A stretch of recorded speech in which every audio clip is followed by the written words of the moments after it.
They would say afterward, and they said it for 30 years, that the Duke of Marchfield lost his wife in the 11 feet between the card-room door and the supper-room door, and that she walked the whole of it behind him without altering her step by so much as an inch, which was the thing nobody in that county ever got over. It was the November assembly at March Cross, the first of the winter subscription, and the rooms were full. Above 200 people, the candles doubled and the floor chalked in the old way. And at 11:30, the master of ceremonies came to the top of the room to marshal the company in to supper. Now, a supper procession is nothing.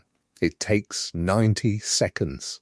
It is also the only page the whole neighborhood reads together, printed once a month in front of everybody, and it says in plain type who is what and who is with whom, and whose name is going up and whose is going down, and every soul in those rooms could have recited it backward.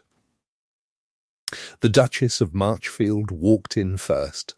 She had walked in first for 2 years because she was a duchess, and that was the order of the thing, and there was nothing to discuss. Except that in October the Duke's elder sister had come home. Lady Caro had married an earl at 20 and gone to Northamptonshire in the town, and had not been seen in that county for 11 years, and had come back that autumn, ostensibly for her brother's health, actually on a project of her own that this story will come to. She stood that night at the top of the room in grey silk with her mother's diamonds on.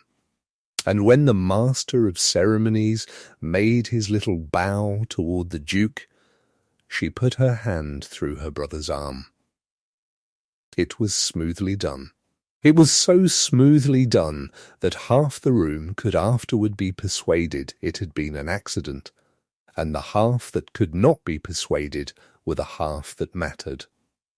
The old women along the wall, who saw it exactly, and who watched the Duchess of Marchfield step forward to her husband's other side the way she had stepped forward at every assembly for 2 years.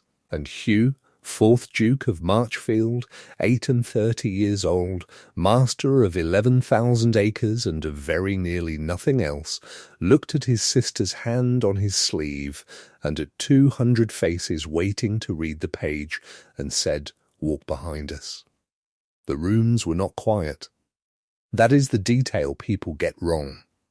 There was a fiddle still going in the far corner and somebody laughing near the fire, and the whole 90 seconds passed under ordinary noise, which is why the county never agreed afterward on who had heard it and who had only been told. Mrs. Bickerdike heard it. She was 80. And sitting 6 feet away with her stick between her knees, and she said afterward that what she would carry to her grave was not the sentence, but what came after it, which was nothing at all. No colour, no pause, no glance at anybody in the room, which is what a woman does when she is asking a room to witness her injury. The Duchess of Marchfield inclined her head and stepped back 1 pace and walked in to supper behind her husband and his sister the whole length of the room at exactly the distance that convention prescribes for the couple following, neither crowding them nor lagging, her hands quiet, her chin level, past the patronesses and past the card-room door and past every family she had dined with for 2 years. It took, by Mrs. Bickerdike's watch, which she consulted afterward and never stopped consulting for the rest of her life, about 90 seconds. At the supper-room door she stopped. She did not go in. She curtsied once to her husband's back, and then turned and went out through the vestibule, and asked the porter for her cloak, and put it on herself, and went out of the assembly rooms into the wet, and did not send for the carriage, though it was standing not 40 yards off, with a rug over the horse and a coachman who had been with her family since before she was born. If you have ever been placed at the back of a room you belonged in the middle of, quietly, by the one person whose business it was to know where you belonged, and had to keep your face still while other people watched to see whether you would, then you already know exactly what that walk was.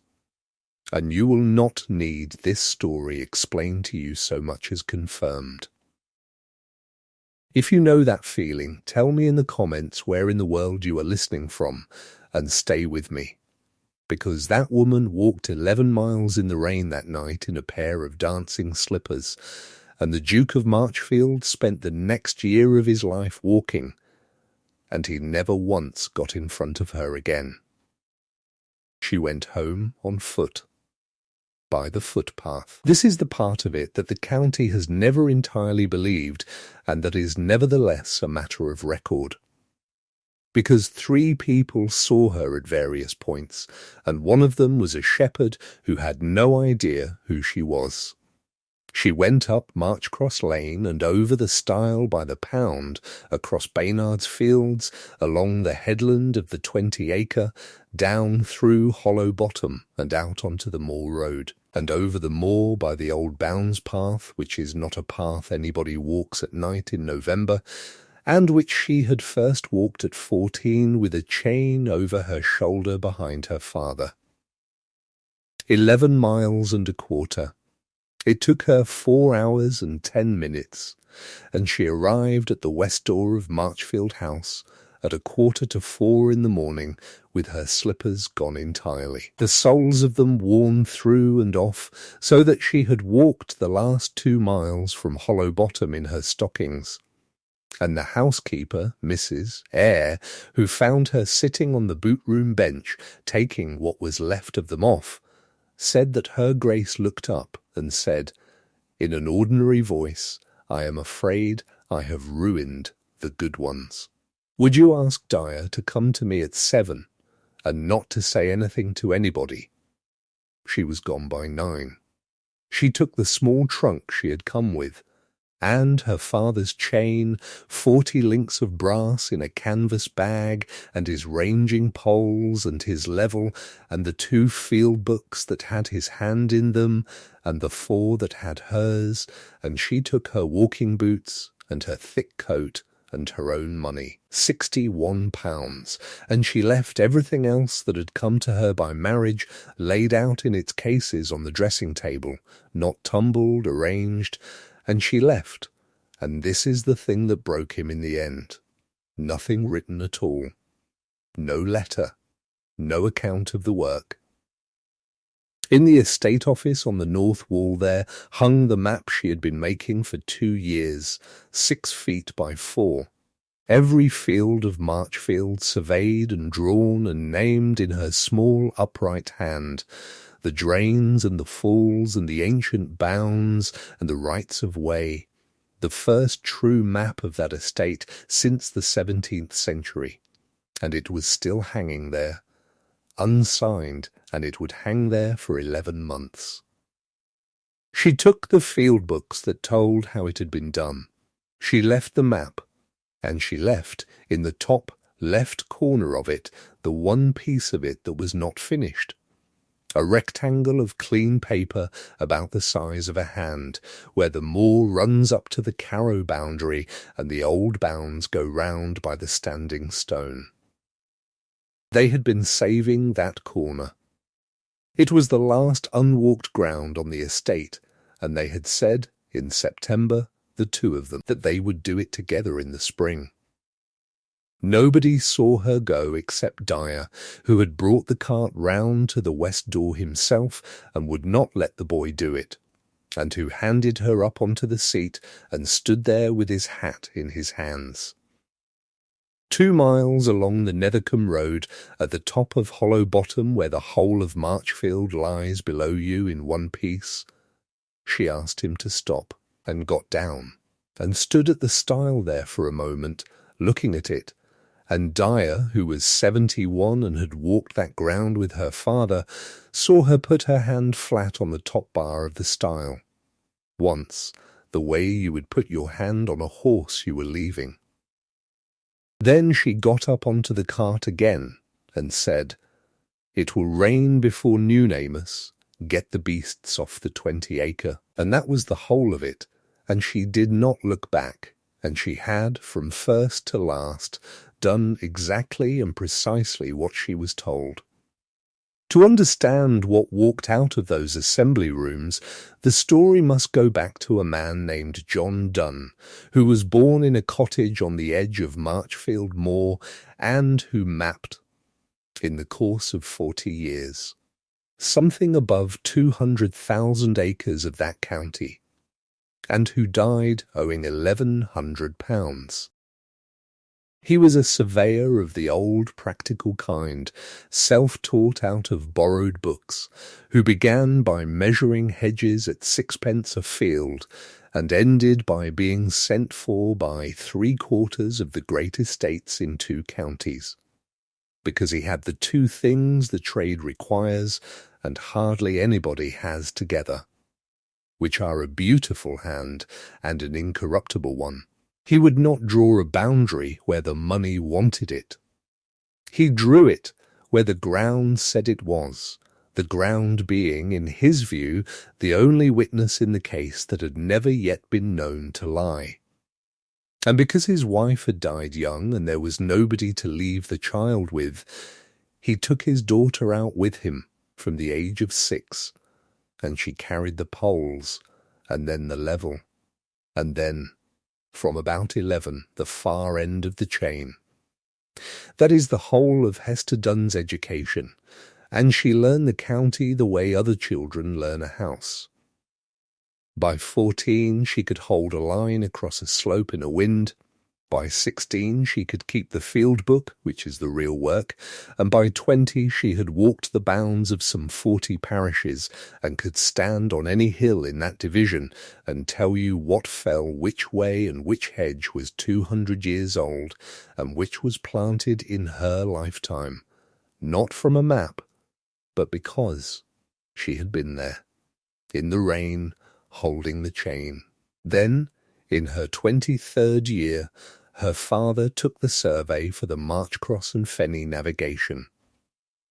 It was a bad scheme, and he did not think it was, which was the only professional misjudgment of his life.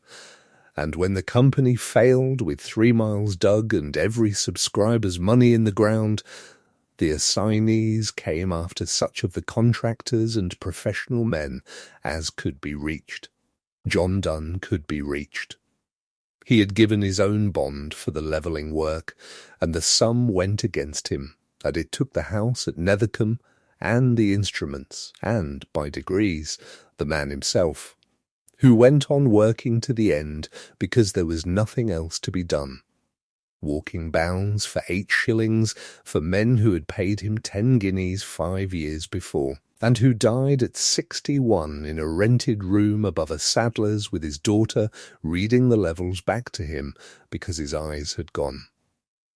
He died owing £1,100, and it is important to this story to understand what that meant, because it did not merely mean debt. It meant that in every account of the Marchcross navigation printed in that county, and there were a good many, and they were read for years, the name of John Donne, surveyor, appeared among the parties whose want of care had ruined 400 subscribers, and that was the version of him the county kept. Which is how a surveyor's orphan daughter of 26 came to be sitting in the estate office at Marchfield in the 3rd week of a bitter January with a hat on her lap, being interviewed by a duke. He had sent for her, and he had sent for her because of a boundary. The moor. 900 acres of high common between Marchfield and the Carrow lands where 40 families had grazing, and Turbury, which is the right to cut peat for their own fires, and where every 3rd year for a century there had been an argument. The Marchfield estate map was a thing drawn in 1740 by a man who had plainly done most of it from a chair. The Duke's agent had proposed engaging a firm from York at 200 guineas. and old Amos Dyer, who had been chainman on that estate for 30 years, and had held the far end for John Donne in the Great Survey of 1798, said, in the hearing of his master, that there was no need to send to York for what was living 11 miles off in a rented room, and that if his Grace wanted the truth of the moor he had, better get Donne's girl, who had been up there with her father at 14 and had the field book.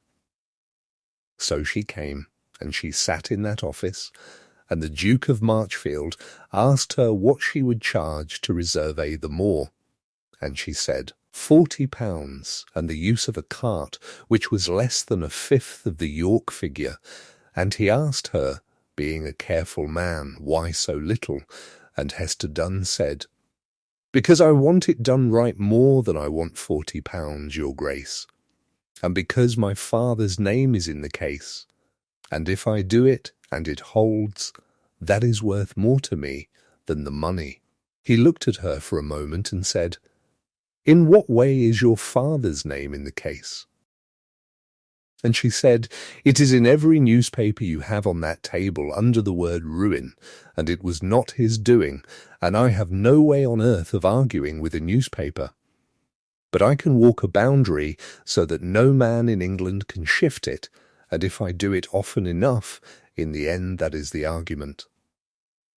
What happened next is the part the county turned into a joke for 2 years, and then, rather suddenly, stopped joking about. She surveyed the moor between February and June, and it took her longer than a firm from York would have taken, because she did it the old way, walking the bounds with the oldest men in 3 parishes and writing down what they said, the standing stone, and the burnt oak, and the place where a horse was buried in the great snow, and cross-checking every one of their memories against the fall of the ground. And when she brought it in, the Duke of Marchfield sat with it for a long evening and understood 2 things: that it was the finest piece of professional work he had ever had in his hands, and that the estate had, on the strength of the 1740 map, been quietly conceding about 60 acres a generation. In the autumn he asked her to go on and do the whole estate. In the spring after that, in the estate office, with the second sheet pinned up between them and a fortnight's rain outside, he asked her to marry him. It was not a love match, and neither of them ever said it was, and the county's account of it was the ordinary one, which was that a plain surveyor's daughter with nothing had made herself necessary to a lonely man, and had got a duchy for £40. The truth was practical on both sides, and perfectly honest. He required an heir and a wife who would not be frightened of a house that had been cut by the county in his lifetime. She required, and she said this out loud, in that room, without dressing it up, one thing only, that when the Marchfield map was finished it should carry both their names, hers and her father's, and be deposited in the county record where anybody could look at it for the next 200 years. He agreed to that in about 4 seconds, and she said, "Then yes," and that was the whole of the courtship of the 4th Duke and Duchess of Marchfield. Now his side, which is not a defence, and which has to be told, because a man does not say 4 words like that in a public room unless somebody spent a great deal of time teaching him to be afraid of the order of a procession. In the June that Hugh Marchfield was 10 years old, his mother left the house at 4 in the morning and went to Ireland with the riding master, a Waterford man of 32 named Considine, who had been in the family's employment for 2 years and who taught the boy to sit a pony. She did not come back. There was no scandal in the modern sense, no trial, no printed sheets. There was something quieter and considerably worse: a withdrawal. The invitation stopped in about 11 days. The great houses were, by an arrangement nobody ever had to make aloud, always full, or always going away, or always just then in mourning for somebody. And the third Duke of Marchfield, a decent, slow man who had done nothing except be married to a woman who wanted somebody else, went on farming his land and stopped going out at all. And the boy went to the assembly rooms at Marchcross twice a year with his father, because his father was determined that he should, and stood at the top of the room while the master of ceremonies marshalled the company in to supper, and was not walked in with. 6 years of that. It was not cruelty exactly, it was the ordinary self-protective arithmetic of a small society.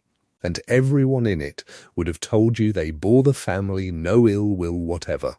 But a boy of 11 and 12 and 13 standing at the top of a room while 200 people arrange themselves into a page he is not printed on, learns that the procession is real, more real than land or blood, and that a family can be taken out of it in 11 days by one woman going out of a door at 4 in the morning. And that a person who is out of it is not persecuted. He is simply not there, and that the only thing worth having is to be at the front, where you cannot be quietly not there. His father died when he was 19, and he set about it with the joyless method of a man rebuilding a wall. Subscriptions to everything: the Turnpike Trust, the infirmary, the new bridge. 22 years of correctness, so exact that it became a joke and then a proverb and then a kind of authority, until the county forgot what it had done to that family and remembered only that Marchfield was a stickler.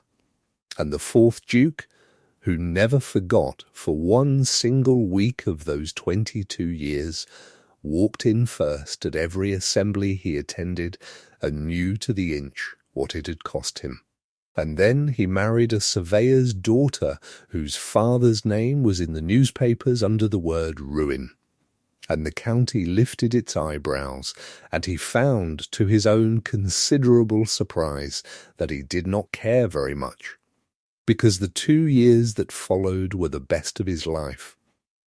They were good years, and this must be said plainly, or the rest of it does not hurt as it should. She was out at 7 in all weathers, and he found himself, that first autumn, going with her. It began as inspection, a landlord looking at his own drains, and became by degrees the fixed shape of his week. 2 mornings, 3, 5, the Duke of Marchfield in an old coat on the far end of a brass chain, holding it level, being told to stand still and stop talking, learning the ground he had owned since he was 19 and never once walked. She taught him to read a fall of water, and what a hedge's age is written in, which is the number of woody species in a 30-yard length, and he went about for a fortnight counting hedges like a lunatic, and coming home to tell her the answers. In the March of the 2nd year he said "we" for the first time over the hollow-bottom drainage.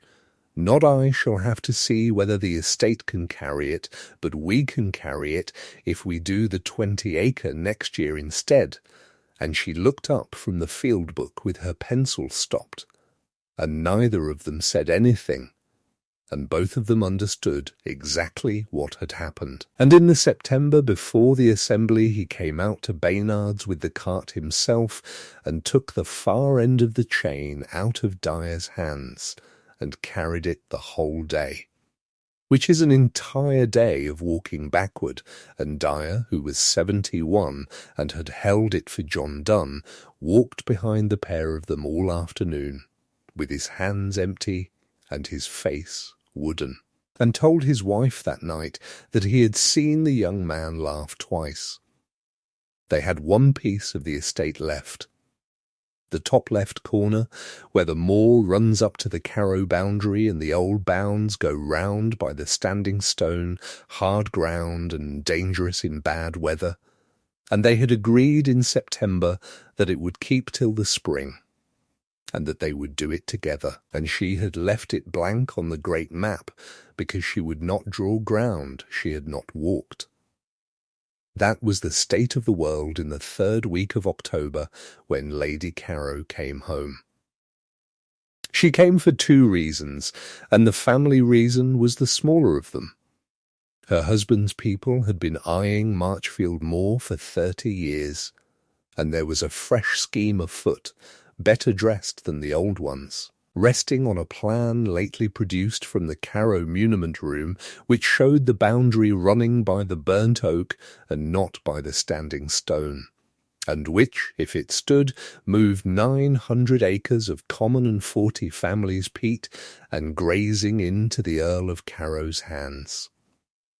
And in the way of such families it was all one project, get the moor and get the brothers' support for it.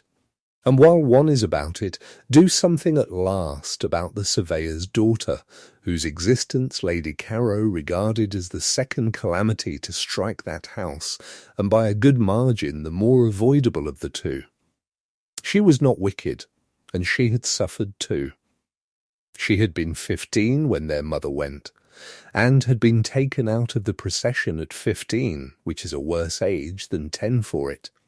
And she had got herself back into it by marrying an earl at 20, and had never afterward permitted herself one single act of carelessness. And she looked at her brother's wife walking in first at Marchcross in a plain gown, with weather on her face, and saw, with complete sincerity, the door opening at 4 in the morning all over again. So she came home. And she was charming to the Duchess, and she said nothing whatever against her for 3 weeks, and she waited for the assembly where the county reads the page.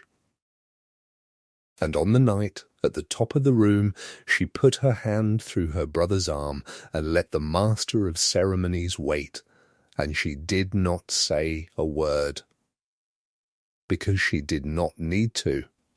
She only stood there being the family's repair in grey silk with their mother's diamonds on, and Hugh of Marchfield, with 200 faces turned toward him, and the whole apparatus of 22 years standing in his throat, looked for one instant at a woman he had spent a year holding a chain for, and heard himself protect the procession. 4 words. He did not even have to think of them. That is the worst of it, and he knew it before she reached the supper-room door. He did not follow her that night, and he did not follow her the next day, and by the 3rd day it was not a thing that could be done by following. The county, which had been given a page to read it. There was no scandal. That is not how such places work. There was a great deal of extremely polite conversation about how well Lady Carrow was looking, and one remark made by Mrs. Bickerdike at a card table which reached Marchfield in 9 days, that she had lived long enough to see a Marchfield put out of a procession, and long enough to see a Marchfield do the putting, and that at least the first lot had had the decency to be strangers. What he did instead was to go into the estate office, where the map hung on the north wall, and to stand in front of it, and that was the beginning of the worst and best year of his life. Because there was nothing else in that room.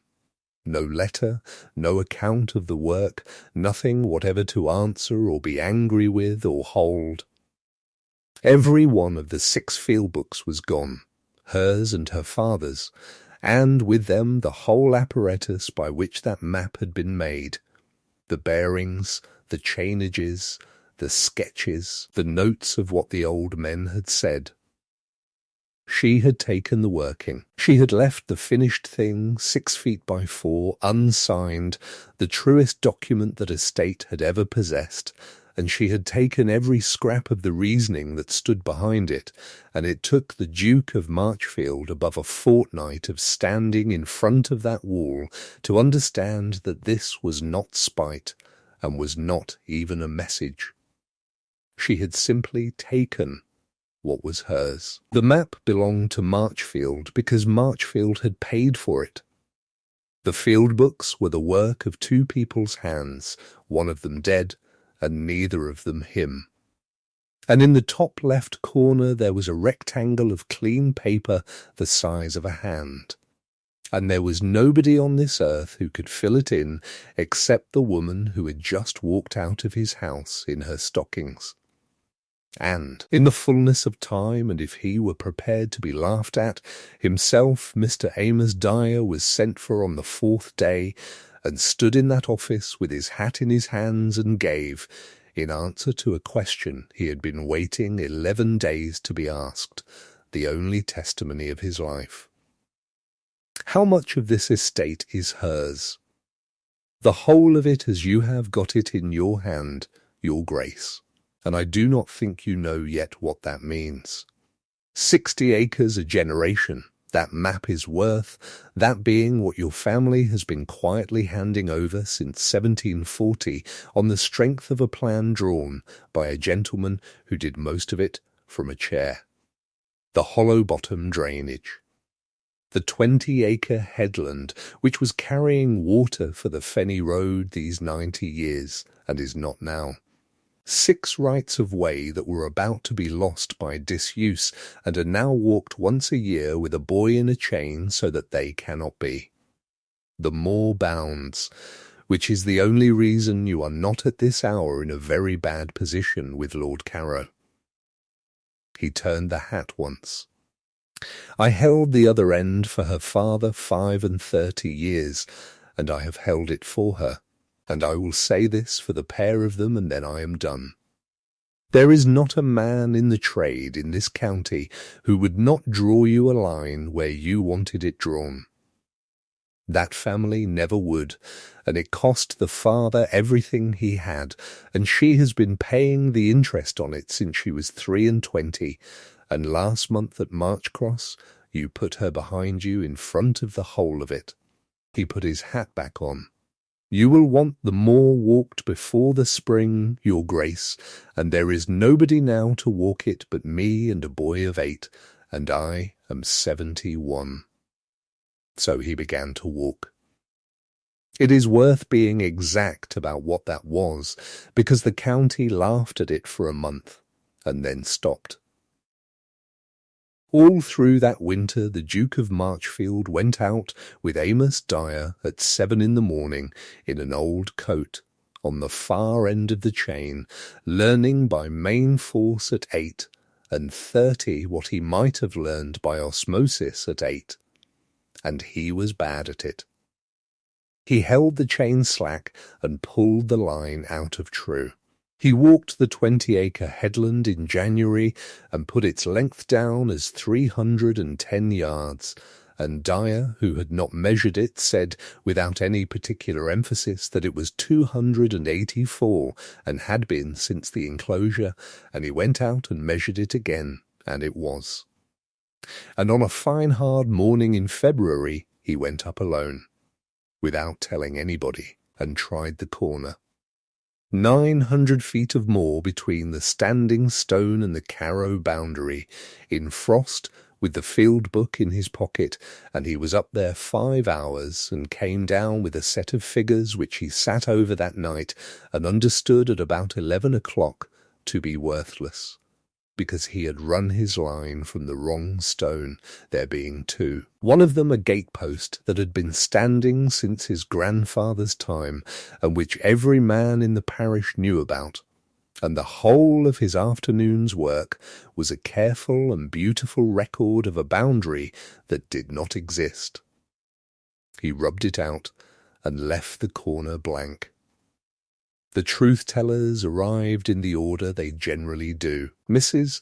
Bickerdike came to dinner in the first week of December, being 80 and past the age of being not invited, and delivered herself over the soup with the servants still in the room, which was itself a judgment.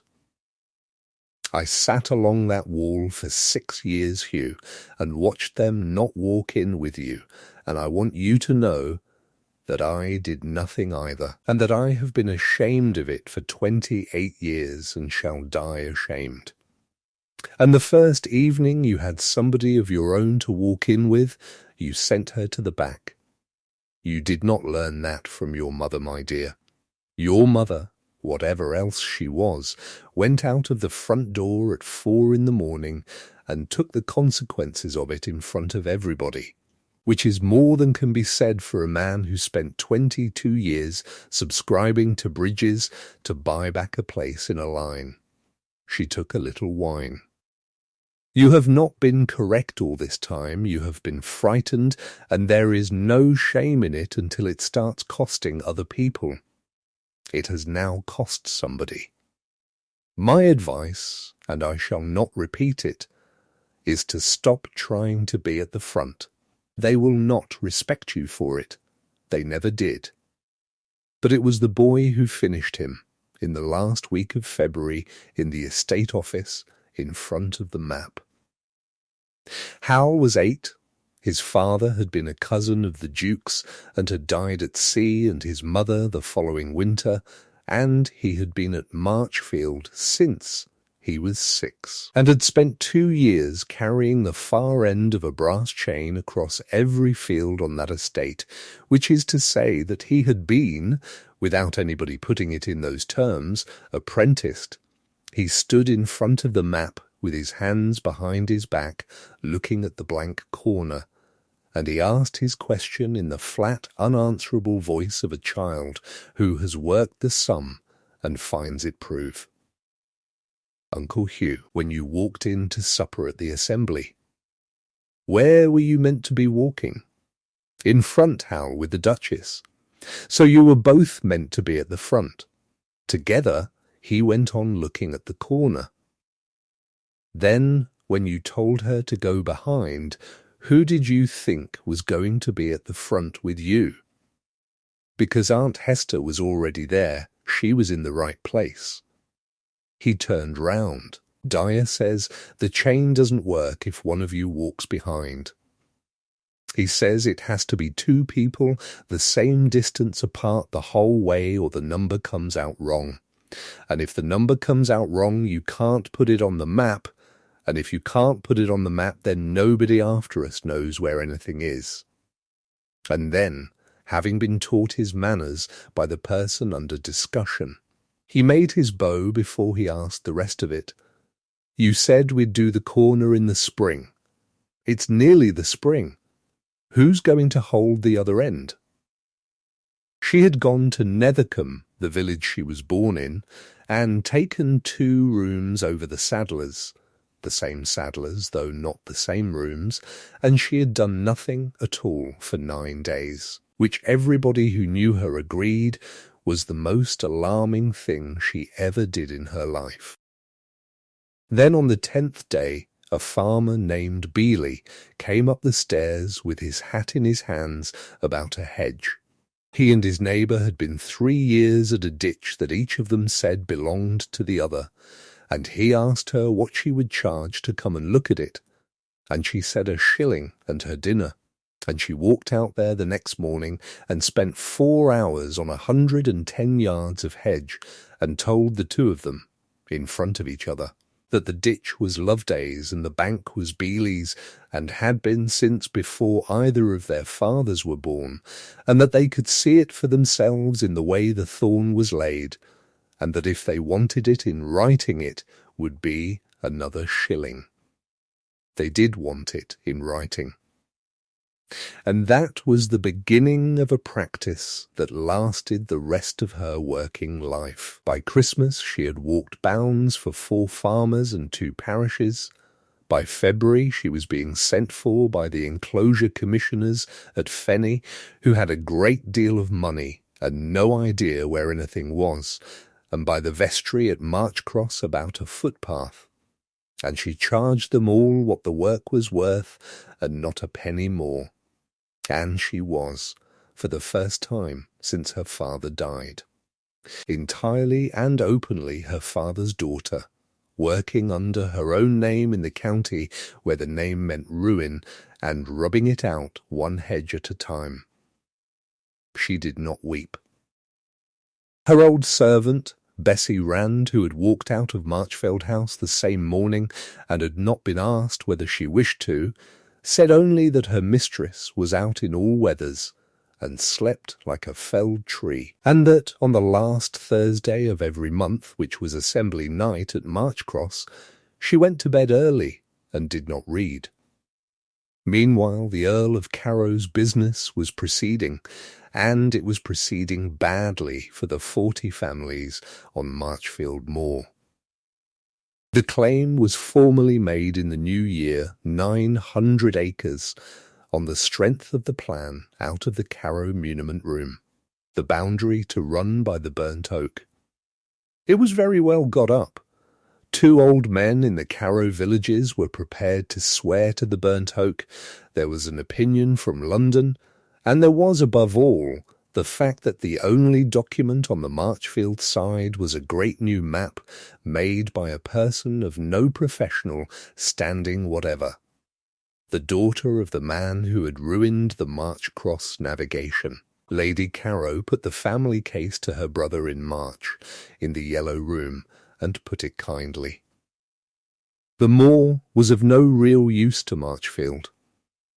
The suit would be expensive and public and would drag the family through the newspapers again, and there had been enough of that. The 40 families would be compensated in the usual way, and, since one was speaking frankly, a settlement between the 2 houses would very much help the difficulty of the past winter, because a man in his position could not afford another irregular episode. And Hugh of Marchfield, who had spent 22 years being unable to afford things, said no.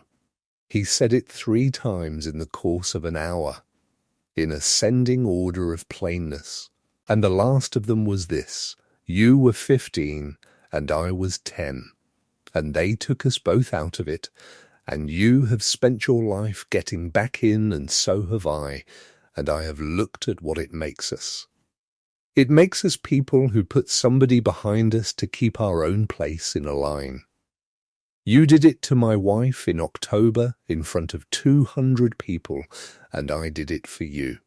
And I would like you to understand that I am not blaming you, Rosamond, because I was the one who said it. But there will be no settlement. The moor is common, and it has been common since before our name was in this county, and the men who cut peat on it will go on cutting peat on it, and I would rather be talked about for the rest of my life than be quietly correct for another 22 years. She left for town within the fortnight. She lived another 30 years, was civil to her brother at family occasions from a range that never closed, and said exactly one honest thing on the subject. Long afterward, at a dinner in London where the Marchfields were mentioned, my brother married a woman who had walked every foot of his land, and I told him she was not what the family required. I have thought about it since. We required somebody who knew where we were. The cause was tried at the summer assizes, and the court, on the application of both sides, ordered a view, which is the old and admirable practice by which 12 men are taken out of a stuffy room and made to go and look at the thing they are deciding about. The view was fixed for the 14th of July, and what took place that day is the reason this story is still told in that division of the county. They walked the bounds. The whole 11 miles and a quarter of it in bad weather, the 12 jurymen and the under-sheriff and the council on both sides in their town boots, and the 40 families who came out entire, women, children, dogs, in their working clothes, because it was their peat, and old Amos Dyer at the front with the standing stone to prove, and a boy of 8 carrying the far end of a brass chain. and behind all of them, at the back, all day, in the rain, walked the Duke of Marchfield. That was not an accident, and nobody was ever in any doubt about it. He walked at the back for 11 miles, and when the line stopped, he stopped, and when Dyer wanted a distance run, he went and held the chain and was told twice, in front of the jury, to keep it taut, and when the under-sheriff, embarrassed, offered him the head of the line at Hollow Bottom, he said, "No, thank you. I know where I am walking." They found the standing stone at 4 in the afternoon with a light going, exactly where a girl of 14 and her father had put it in a field book in 1798. And the counsel for the Earl of Carrow, who was a very able man, spent the following morning in court doing the only thing left to him, which was to destroy John Donne. He did it thoroughly. The navigation, the 400 subscribers, the bond, the ruin, the rented room, and the fact that the survey on which the whole Marchfield case rested was the work of a bankrupt's daughter with no standing in the profession and a personal interest in her father's reputation. And the Duke of Marchfield went into the box and gave evidence for 3/4 of an hour, and the reporter for the county paper took it down, and it was printed in full, and it is why the county history of that district calls John Donne, surveyor, the most accurate groundwork of his generation. He said that he had walked the bounds himself that winter, badly, and had made an error of 400 feet at the corner by running his line from a gatepost, and that this was what an amateur's work looked like, and that the court might usefully compare it with the document before it. He said that the Marchfield estate had been quietly losing ground for 100 years on a map made by a man in a chair, and had recovered it on a map made by a woman on her feet. He said that John Donne had been ruined because he gave his own bond for other men's arithmetic, and would not draw a line where the money wanted it, and that this was the whole of his crime, and that the county had printed the word ruin against his name for 20 years, and would now have the goodness to print something else. And then, at the end, unprompted, with his sister's husband's counsel on his feet, and the judge looking at him over his spectacles, he said the last of it. "One further matter, my lord, since it will be raised outside this room, if it is not raised in it. In November, at the assembly at Marchcross, I told my wife to walk behind me. She had every right to walk in front, and every right to be there at all, which is more than I had at that age. And she walked behind me the whole length of that room without a word, and then out of the door, and 11 miles home on foot, and she has been walking this county's boundaries for a shilling ever since." I was not defending my sister. I was defending a place in a line that I have been buying since I was 19 years old, and I paid for it that night with the only thing I had that was worth anything. That is cowardice, my lord, and it is the ordinary kind, and I would rather this court had it from me than from the newspapers. The jury found for the defendants without leaving the box. It reached Nethercombe by carrier at 4 the next afternoon, along with the county paper, which Bessie Rand brought up the stairs at a dead run. Hester Dunn read the whole of the evidence twice, standing, without sitting down. Then she said, 400 feet? At the corner? And Bessie said she was sure she didn't know, and her mistress said, he ran it off the gatepost. Everyone runs it off the gatepost, and put the paper down and went out and walked to the top of Hollow Bottom and back, which is 9 miles, and came in at 9 o'clock and ate her supper and said nothing else about it at all. He came on the last Thursday in July, and he came on foot. He left Marchfield House at 4 in the morning and went up Marchcross Lane and over the stile by the Pound and across Baynard's Fields, down through Hollow Bottom and over the moor by the Old Bounds Path. 11 miles and a quarter, the same ground in the other direction, and he arrived in Nethercombe at 10 minutes past 9, with his boots in a state that the saddler mentioned to people for years, and he did not go up. He waited in the yard. Bessie Rand came down and went up again and said that her Grace was working and would be down at 12, and the Duke of Marchfield said, "Then I will wait until 12, and sat on the mounting block in front of the entire village for 2 hours and 50 minutes, and at noon she came down, and they walked out along the lane to the first gate, and stopped there, and that is where it was said." Bessie, who had followed at a distance that fooled nobody, kept it for the rest of her life, and it is set down here as she gave it. I am not going to explain it. There is no explanation that is not an excuse, and your father did not make those, and I would rather not be the man who makes them in front of you. So, the account. When I was 10 years old, my mother went out of a door at 4 in the morning, and this county stopped walking in with us for 6 years. And I stood at the top of that room twice a year, and was not printed on the page, and everything I have done since I was 19 has been the purchase of a place in a line. 22 years of it.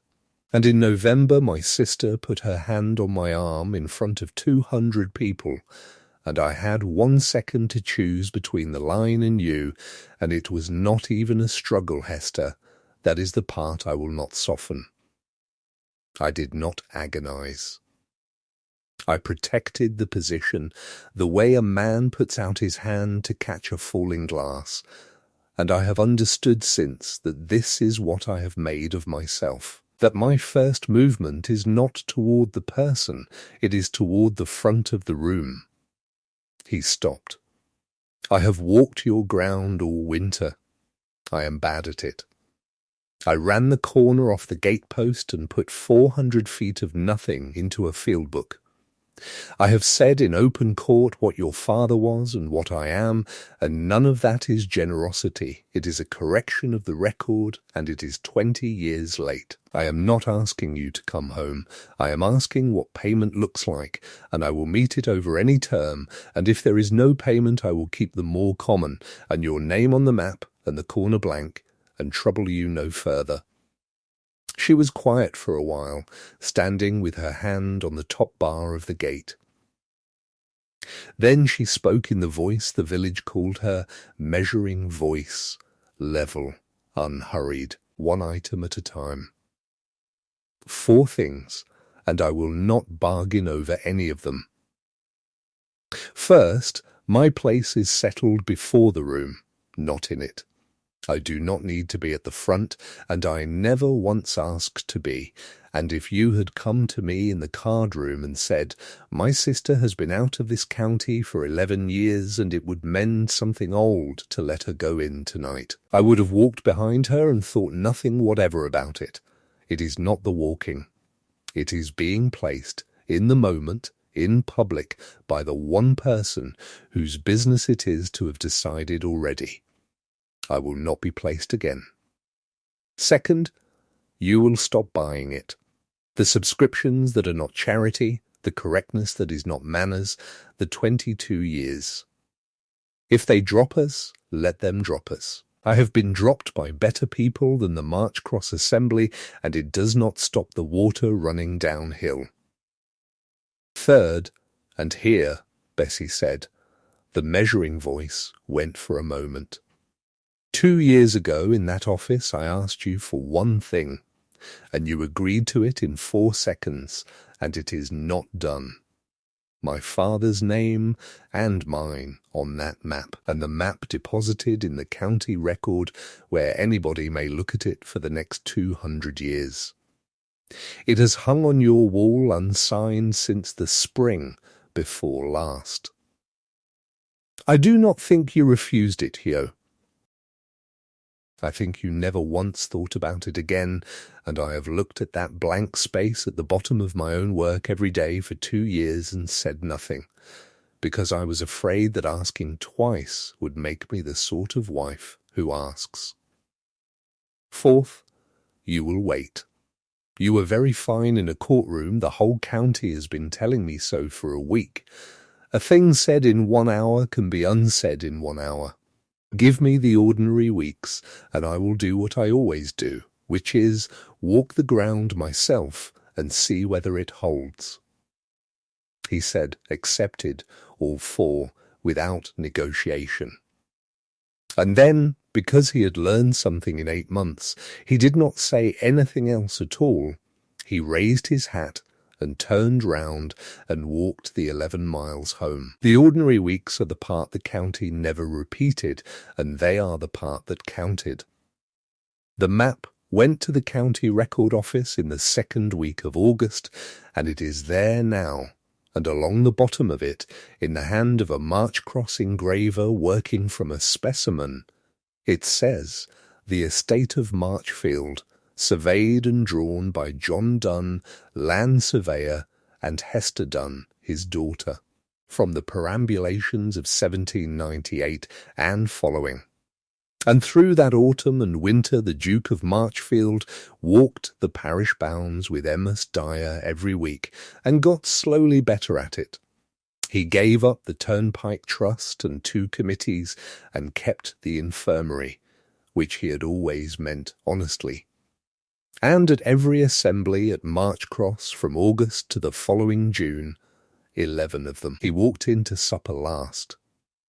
Not modestly, not with an air, he stood at the top of the room while the master of ceremonies marshalled the company, let every family in that division go in ahead of him, went in at the end, alone, and ate his supper, and the county did not know where to look for about 3 months, and then stopped noticing. Which is the exact moment such things start to be believed. Mrs. Bickerdike, who watched all 11 of them from her chair along the wall, said that it was the only interesting thing anybody had done in those rooms in 60 years. He did not touch the corner. That is what Hal reported in the 2nd week of March, standing in the middle of the 2 rooms over the saddler's at Nethercombe with his hat in his hands, having been brought over by Dyer on the cart on a transparent pretext about a level, and having crossed 22 miles to file it. He walks in last at the assembly, every single time. Mrs. Bickerdike counted. He took a breath. And he hasn't done the corner. Dyer says he could get within a few feet of it now, honestly he could, and he won't. I asked him why, and he said it isn't his to walk. He looked at the floor. "Aunt Hester, I'm carrying the far end on my own now, and I'm not tall enough, and the chain drags in the wet, and the numbers come out wrong, and I have to do them twice. Dyer's 72. And Hester Dunn was still for the length of 1 breath. The same length exactly, Bessie always said, as the breath she took at the top of the assembly room in November, as though the 2 moments were the 2 ends of 1 held note. Then she said, 'Thank you, Henry, that is what I needed to know. One should never close a survey on somebody else's figures,' and went and got her boots. She came home on an ordinary Tuesday in April at 7 in the morning, on the carrier's cart with her boxes and her father's chain, and she did not go into the house. She went round to the estate office door where Dyer and the boy were loading the poles onto the cart, and said good morning to both of them, as though it were any morning of the last 10 years, and the Duke of Marchfield came out into the yard with his coat half on. Nobody made a speech. What he said was, "It is 900 feet from the stone, and there are 2 stones, and one of them is a gatepost." What she said was, "I know about the gatepost, Hugh, get up on the cart. We are losing the light." They walked the corner that morning, the 4 of them, and it took until 3 in the afternoon, and it went into the field book in her hand with his name written beside hers as chainman, which is the entry the family still shows people, and the finished sheet went up to the record office in June to be attached to the great map. So that the last piece of that estate to be truly known was measured by a duke walking backward.